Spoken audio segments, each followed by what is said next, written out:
Son las 7 de la mañana en punto. El ministro de Agricultura, Rubén Flores, se pronunció sobre el video difundido en redes sociales respecto de que hubo sectores interesados en pagar para obtener su cargo. Anunció que este caso ya es materia de investigación en manos de la Fiscalía. Tras las reacciones que surgieron por un video en el que el ministro de Agricultura, Rubén Flores, afirma que hay sectores que pagarían hasta $1,5 millones por cargos en ministerios, el secretario de Estado explicó que estas declaraciones las realizó luego de conocer una acusación que llegó a la Secretaría de la Presidencia a mediados de mayo. Teniendo conocimiento del audio, decidimos la estrategia de procedimiento para poder garantizar el debido proceso. Denuncia que se atribuyó el asambleísta independiente Patricio Mendoza, quien señaló que en su labor de fiscalización investigó y grabó el audio en el que también participaría un productor agrícola del Oro, quien presuntamente estaría interesado en comprar el cargo. Yo simple y llanamente estoy investigando a un dirigente de Alianza País que supuestamente estaba vendiendo el Ministerio de Agricultura y Ganadería a un amigo, el que se escucha que habla, que este señor dice que alguien de la provincia del Oro lo está financiando. Flores aseguró que el tema ya está en la Fiscalía, por lo que resulta redundante el pedido efectuado la mañana de este jueves por el presidente nacional de Creo, César Monge, y el asambleísta Héctor Yepes. ¿Quién paga? ¿A quién le paga? ¿Cuándo eso se ha dado? ¿Cómo él conoce aquello? Eso está judicializado, eso está en la Fiscalía y hay que permitir que se desarrollen las investigaciones para asumir realmente procesos que inicien bien y que terminen bien. Para el secretario de Estado es claro que existen intereses particulares en alcanzar este ministerio por las temáticas que se manejan, pero aclaró que cuenta con la confianza del primer mandatario y por lo cual fue ratificado en el cargo. Olga Velasco, Telediario. El asambleísta por Los Ríos, Patricio Mendoza, quien fuera militante del Partido Roldosista Ecuatoriano y que llegó a la Asamblea por la alianza Creo Suma y hoy está alineado con el bloque de Alianza País, afirma haber grabado esa conversación telefónica con otro ciudadano llamado Rubén Olivo, en la que hablan del supuesto intento de comprar por $1,5 millones el cargo de ministro de Agricultura. En realidad no se trataba de una compra, ellos mismos aclaran que es una suerte de alquiler hasta diciembre, según afirma textualmente Olivo, el supuesto interesado, quien además dice tener un inversionista que pondrá la cantidad señalada a cambio de ciertas facilidades o blindajes a favor de sus actividades. En el mismo video se menciona como intermediario de la presunta negociación a alguien de apellido Troya y muy rápido, sintiéndose aludido, reaccionó el prefecto de Los Ríos, Marco Troya. El partido Creo, como ustedes lo vieron a través de Héctor Yepes, asambleísta del bloque de la Unidad por el Cambio y representante del Guayas, y de César Monge, presidente de Creo, han presentado ya una denuncia a la Fiscalía General de la Nación, pero por lo visto lo han hecho con cierto atraso, porque según ha declarado el mismo asambleísta Mendoza, la Presidencia de la República ya había entregado semanas atrás a la Fiscalía exactamente la misma grabación exigiendo que se investigue. En todo caso, el tratamiento público de este caso devino de una revelación espontánea del ministro de Agricultura durante un discurso ante los empleados del ministerio. Está con nosotros precisamente el ministro de Agricultura, Rubén Flores, a quien damos la bienvenida. Por su declaración, ¿usted le da crédito a este intento de cohecho? A ver, yo creo que es importante ver todo el panorama. Como tú lo acabas de señalar, ya apareció el asambleísta responsable de la grabación. Con mucha claridad debo dejar esto manifestado. Ni la Presidencia de la República, ni este ministro de Agricultura, es decir, el Ejecutivo, no tienen absolutamente nada que ver en este proceso, sino al contrario, creo que nuestra actitud fue la más responsable cuando en la Secretaría General de la Presidencia nos hicieron escuchar el audio y al haber escuchado, pues sencillamente viendo que había intereses protervos con relación al tema de asumir o designar o ver cómo se consolida este esfuerzo de intentos de tener el Ministerio de Agricultura, pues sencillamente, siendo yo el responsable de la política agrícola y conociendo esto, definimos la estrategia en la Secretaría General de la Presidencia para justamente judicializar el audio y que sea la justicia la que realmente a través de la investigación, la Fiscalía, pues proceda a definir la veracidad, proceda a definir realmente qué hay detrás en términos de respaldo de este diálogo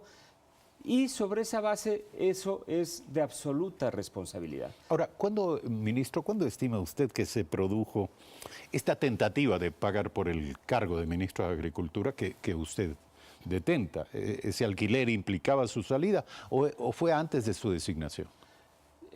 Yo realmente no me quisiera pronunciar porque de haber escuchado el audio no queda claro en qué momento son, pero finalmente tanto el asambleísta como lo ha planteado y seguramente el día de mañana que está definiendo la rueda de prensa explicará con detalles los elementos que le motivaron a él a esto, pues sencillamente se entiende que transitoriamente en términos de tiempo están hablando de un mes de diciembre, seguramente se refiere a periodos, puede ser el periodo del año anterior, como puede ser el periodo de este año. Es decir, cuando se discutía quién habría de ser ministro de Agricultura. Yo lo único que les planteo es que yo asumí el ministerio a finales de octubre por pedido del presidente de la República, justamente con la necesidad de consolidar uno de los ejes fundamentales que el presidente ha planteado, que es la gran minga agropecuaria en el contexto de Plan Toda una Vida. Pero se lo pregunto, disculpe, porque en la conversación se habla de esta suerte de alquiler, ¿verdad? Es decir, que no sería una venta definitiva, sino hasta diciembre, afirma uno de los implicados en la conversación. Hasta diciembre significa probablemente el año anterior, sin duda alguna. En el Ministerio de Agricultura en los 40 años ha habido más de 40 ministros. Si uno coge eso en términos de tiempo y saca a los 2 ministros que han tenido 4 y 5 años, periodos largos, pues tienes un promedio de duración de un ministro de más o menos 6 meses. Por eso yo hablo siempre de que la agricultura no necesita más ministros de ciclo corto, necesita ministros que le den estabilidad, que le permitan realmente potencializar todo lo que es el sector agropecuario para la economía nacional y para la economía en su contexto en términos internacionales y el aporte a la alimentación. Entonces, sobre esa base, me parece que es fundamental entender eso. Cuando nosotros asumimos el reto, no solo asumimos el reto para consolidar este esfuerzo de política agrícola objetiva para garantizar este repunte del sector agropecuario, sino también para consolidar un hecho que lo dije a mis empleados en el momento de la ratificación, que necesitamos 3 principios fundamentales. El compromiso para trabajar todo el tiempo que necesitamos para recuperar este esfuerzo de posicionar al sector agropecuario.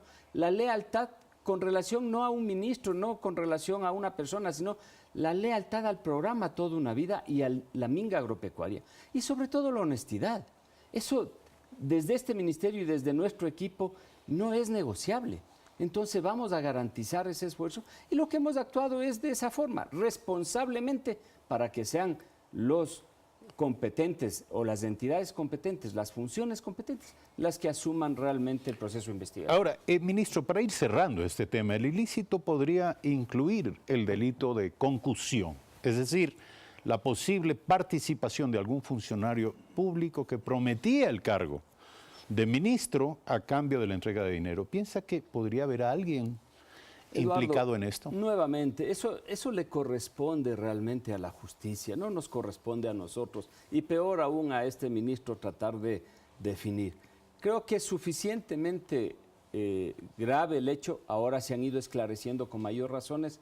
Creo que también es importante decir a la ciudadanía que no se confunda y también llamar, en este caso a los asambleístas, a asumir responsablemente este ejercicio de control, porque no puede ser que se quiera hacer de un hecho como estos, en donde ya el Ejecutivo decidió hacer el proceso y el debido proceso, asumir ahora luego con una necesidad de investigar. Todos deben investigar este hecho en términos de la función que tienen para garantizar que sea transparente y que asuman las responsabilidades aquellas personas que realmente están en estas prácticas o han intentado hacer estas prácticas. Ahora, para cerrar el tema, no estaríamos hablando de esto si no hubiera sido porque usted lo mencionó en un discurso, en un mensaje ante los empleados y funcionarios del ministerio.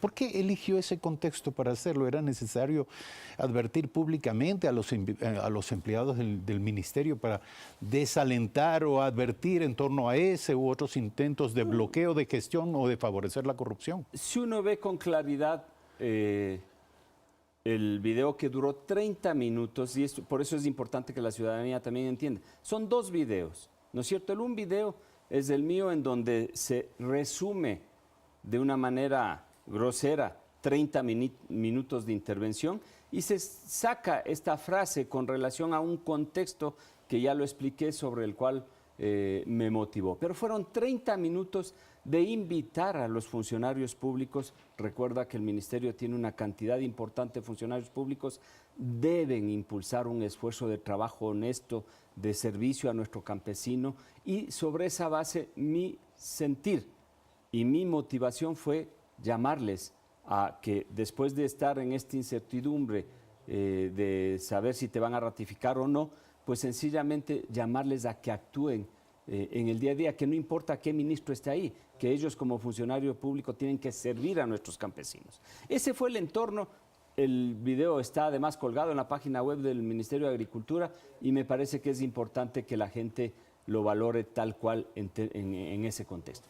El otro elemento, el otro video, es el audio, que ya lo ha planteado y ya sabemos quién es el responsable, pero además de eso también sabemos que desde el asambleísta, en este caso de Creo, cuando presentó el audio mío resumido, pues motivó todo esto. Pues sencillamente yo asumí esto con responsabilidad, seguiremos asumiendo con responsabilidad y, por supuesto, actuaremos como hemos actuado durante los 35 años de vida profesional, absolutamente en la línea correcta para definir el tema de un trabajo honesto, siempre comprometido con nuestros campesinos. Entendemos que no hay mucho más que agregar, pero esto es básicamente lo que usted le dirá a la Asamblea Nacional ahora este miércoles, que comparecerá allí, ¿o aportará algún elemento nuevo? No, de ninguna manera. Yo he participado ya, esta sería mi quinta ocasión en la Asamblea, por varios temas. Creo que es importante, Eduardo, que cuando uno ataca, como hemos atacado al contrabando, genera reacción. Cuando uno ataca la transparencia del reparto de los incentivos del Ministerio de Agricultura, también tienes reacción. Cuando uno define con absoluta responsabilidad precios objetivos y no politiqueros para el tema de los productos, también tiene reacción. Pero estamos actuando de la manera absolutamente responsable. Cerca de 500,000 de campesinos se han visto beneficiados por los 9, 10 ejes de la minga agropecuaria en estos últimos 6 meses de gestión. Eso es parte fundamental de lo que nos pone a nosotros en prioridad las líneas de acción que nos corresponde actuar. Y seguiremos actuando de esa manera mientras tengamos, como les planteé desde el inicio, cuando uno llega a este puesto, normalmente tiene en un lado el nombramiento, pero en otro lado la renuncia. Porque cuando uno actúa responsablemente, sabe que el Ejecutivo asumirá si uno cumple o no cumple y pondrá a disposición el cargo. Pues sencillamente decía eso, usted estamos claros. que el mensaje ante los 800 funcionarios del Ministerio de Agricultura devenía del hecho de haber sido ratificado en este cargo. Es una suerte de segunda oportunidad o de continuidad por un lado, pero nueva oportunidad por otro. Y aquí quiero entrar en temas de gestión directamente. ¿Qué es lo que usted no ha hecho y debe comenzar a hacer? A ver, el mundo de la política agropecuaria, tanto para la economía campesina familiar como para el mundo del negocio, es significativamente importante. ¿Qué nos falta por consolidar? Tenemos, después de estos 6 meses de trabajo concreto, con elementos y con hechos, 34,000 títulos de tierra legalizados, pero recuerda, Eduardo, el 34% de UPAs no tienen el título legalizado. Esto significa Aclaremos cerca de que son las UPAs. Unidades de producción agropecuaria. Son cerca de 300,000 unidades de producción que no tienen su título. Hemos logrado en estos 6 meses consolidar el 10%, pues nuestra meta es llegar a los 300,000 en el periodo de gestión. Segundo, en este invierno hemos entregado cerca de 138,000 kits a arroceros, a maiceros, algodoneros, productores de papa, que tienen un elemento fundamental, son ingredientes activos para mejorar su productividad, pero sobre todo el otro elemento que es reducir costos. En un contexto de dolarización, esa es la estrategia correcta, pero hay que darle lo que ellos necesitan. También es importante entender que cerca de 280,000 operaciones de crédito hemos entregado en este año y cerca de $500,000 se ha entregado a, 405 millones de dólares se ha entregado a la agricultura a través del brazo y el músculo financiero Ban Ecuador en la minga agropecuaria. Cerca de 400,000 asistencias técnicas que se han entregado, ¿sí? Todo un proceso de crédito asociativo, todo el elemento de más de 1.552 organizaciones legalizadas. Pero aquí lo importante, Eduardo, es lo que nos falta es consolidar todo el proceso de asociatividad y finalmente consolidar toda la política y la estrategia de comercialización que han sido las grandes ausentes en la política pública, no durante los 10 años, durante cerca de los 30, 35 años. ¿Y cómo resolver ese problema? Bueno, eso porque uno de los puntos conflictivos de su gestión tenía relación con el tema del arroz y esto con el tema de almacenamiento. Por supuesto, y por eso te digo, la estrategia de comercialización no puede ser que nosotros tengamos una empresa como la UNA que solo actúe estratégicamente en la compra del arroz. La estrategia de comercialización tiene que ser la compra y la venta. Y desde esa perspectiva, en estos 6 meses, es este ministerio, es este equipo el que abrió la frontera con Colombia. Durante 10 años ha estado cerrada, Eduardo, y hemos colocado ya cerca de 50,000 toneladas de arroz cáscara. Buena parte del inventario de la UNA ya está siendo procesado para consolidarse en la frontera como exportación. Eso ha permitido de una u otra manera, y tú sientes en el ambiente, ha permitido que la UNA, primero, baje sus inventarios, segundo, tenga los recursos. Es este ministerio que ha pagado una deuda de la UNA que ha tenido 4 años pendiente y con eso le ha permitido tener capital de trabajo para sostener justamente el ejercicio de comprar arroz. Entonces, le corresponde en este caso a la UNA, pero recuerde, Eduardo, no es solo la UNA. La estrategia de comercialización tiene que ver con banano, o sea, la estacionalidad en el sector agrícola y los ciclos son clarísimos. Desde esa perspectiva me parece que es importante ser inteligentes ahí, porque finalmente una cosa es tener un precio de un banano en el mercado a $2 y $3 y otra cosa es tener un precio del banano a $14, $15. Con inteligencia hay Pero que eso romper tiene que esos ver ciclos. con un tema de apertura de mercados internacionales.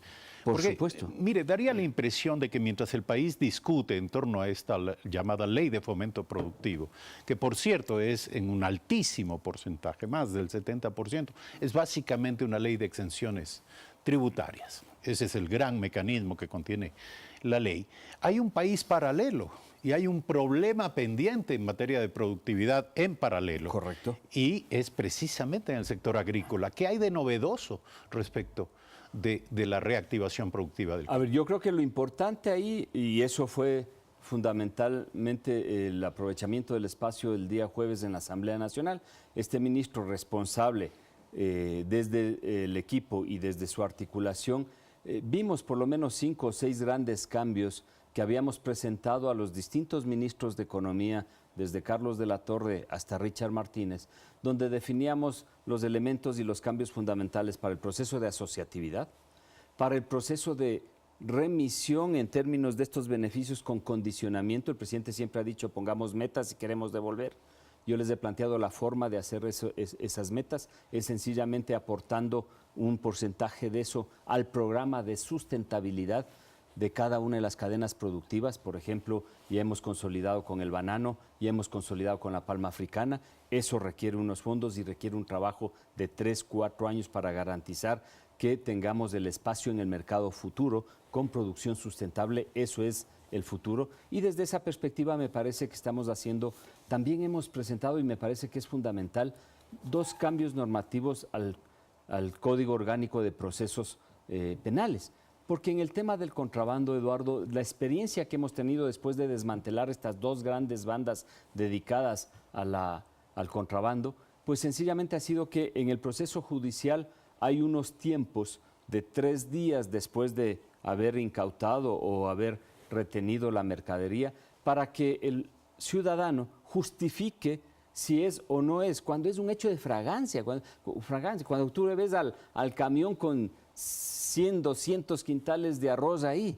Entonces, esos 3 días lo que hacen sencillamente es permitir que no se cumpla con la detención del vehículo. Las personas que han sido capturadas en el supuesto cometimiento de este ilícito han conseguido salir, han podido realmente jugar con el tema de la justicia y los procesos, y por eso hemos hecho responsablemente esta solicitud en la Asamblea el jueves para que se incorpore estos cambios. Entonces, hay todavía mucho por hacer, Eduardo. Sin embargo, creo que es fundamental el poder rescatar lo que hemos hecho en estos momentos, que es consolidar la política pública agropecuaria como una política objetiva, diferenciada para nuestros pequeños productores y la agricultura familiar campesina, pero diferenciada también para el agronegocio, porque creo que no hay otro sector que genere tanto empleo como el agropecuario, no hay otro sector que tenga un balance comercial positivo y que aporta a sostener la dolarización, y no hay otro sector que socialmente tiene cerca de 2.700.000 agricultores autoempleados. Es una participación importante en la producción nacional, y creo que es un sector que requiere de estos pilares para consolidar el salto cualitativo. Y seguirá siendo ministro materia de nuestra atención respecto de temas clave, por supuesto, que serán, como digo, materia de próximos diálogos aquí. Gracias por Eduardo, su presencia. te agradezco muchísimo. Rubén Flores, ministro de Agricultura. Cuando son las 7 de la mañana con 22 minutos, vamos a hacer una pausa. Cuando regresemos estará aquí María Fernanda Espinosa, ministra de Relaciones Exteriores.